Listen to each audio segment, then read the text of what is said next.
యేసుక్రీస్తు ప్రేమను ప్రకటించడానికి బదులుగా అనవసరమైన నాన్ సెన్స్ అంతా ప్రసంగిస్తున్నారు బయట సువార్త పేరు మీద. సో సువార్తను సరిగ్గా అర్థం చేసుకోవాల్సిన అవసరము.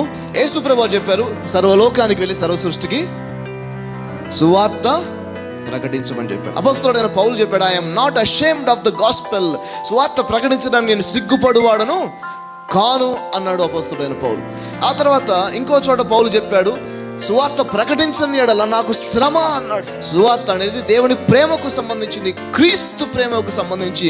యేసుక్రీస్తు వారు ఎవరు, ఆయన ఎందుకు వచ్చాడు ఈ భూమి మీద, ఎందుకోసం శిలువలో మరణించాడు, తిరిగి లేయడం అంటే ఏంటి, ఈరోజు రక్షణ అంటే ఏంటి, ఇదంతా కలిపి సువార్తగా మనం అర్థం చేసుకోవాల్సిన అవసరము ఉంది. దీనికి నేను 3 పాయింట్స్ చెప్తాను. ఫస్ట్ విషయం ఏంటంటే సువార్తను ప్రకటించాలి, రెండోది సువార్తను కాపాడాలి, మూడోది సువార్తను జీవించాలి. నువ్వు ఎంత ప్రకటించినా అల్టిమేట్గా ఎంత కాపాడినా నువ్వు జీవించకపోతే ఎవరు దాన్ని తెలుసుకోరు. అందుకనే చాలా డిసిప్లిన్ లైఫ్ ఒక క్రైస్తవుడు జీవించాలి. అడ్డగోలుగా జీవించకూడదు. తాగడము, తందనాలు ఆడడం, నోటికొచ్చిన లాంగ్వేజ్ అంతా మాట్లాడడము, భార్యాభర్తలు ఎప్పుడు చూసినా గొడవలు పెట్టుకుంటున్నాను, పంచాయతీ పెట్టుకుని ఇంట్లో ఎప్పుడు చూసినా నలుగురు వచ్చి వాళ్ళని సర్ది చెప్పి వాళ్ళని అడ్జస్ట్ చేయాల్సి రావడం. ఇష్టం వచ్చిన క్రైస్తవ జీవితాన్ని జీవించడానికి వీళ్ళే. You have to maintain honourable life. ఒక గౌరవప్రదమైనటువంటి విశ్వాస జీవితం నువ్వు జీవించాలి. సువార్త జీవించడం అంటే ఇదే. యేసు ప్రభువు నమ్ముకోండు, ఆయనే దేవుడు అని చెప్పడం కాదు. ఆయన దేవుడు అని నీలో కనబడాలి. నీ కుటుంబం నువ్వు నిర్వహించే విధానంలో కనబడాలి.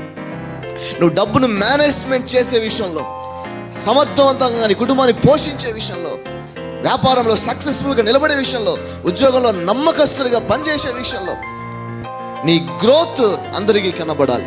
నేను దేవుని సేవకునిగా మనసారా, మిమ్మల్ని ఎంతో ప్రేమించే దేవుని సేవకునిగా మనసారా నిండు మనసుతో నా హృదయపూర్వకంగా ఆశీర్వదిస్తున్నాను. మీ గ్రోత్ అందరికీ కనబడునుగాక, మీ అభివృద్ధి అందరూ చూచుదురుగాక, అందరూ చూచే స్థాయికి మీరు వృద్ధిలోకి వచ్చేదరుగాక.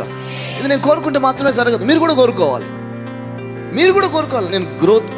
నేను ఎదగాలి, నేను వృద్ధి చెందాలి, నా గ్రోత్ 10 మంది చూస్తే నా ప్రభు గురించి తెలుసుకుంటారని మీకు కూడా అనిపించాలి.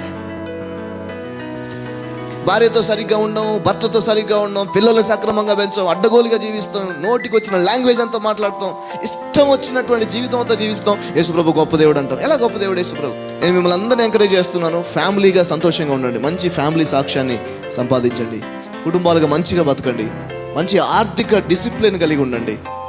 నీ ప్రభు మంచివాడని, నీతి కలిగిన వాడని, ఉన్నతమైన విలువలు కలిగిన వాడని, నీకు ఆయన లాంటి గుణం ఉందని నిన్ను చూసి వారు నేర్చుకోవాల్సిన అవసరము మనమే. పత్రిక, ఏ పత్రిక? సువార్త పత్రిక మనమే.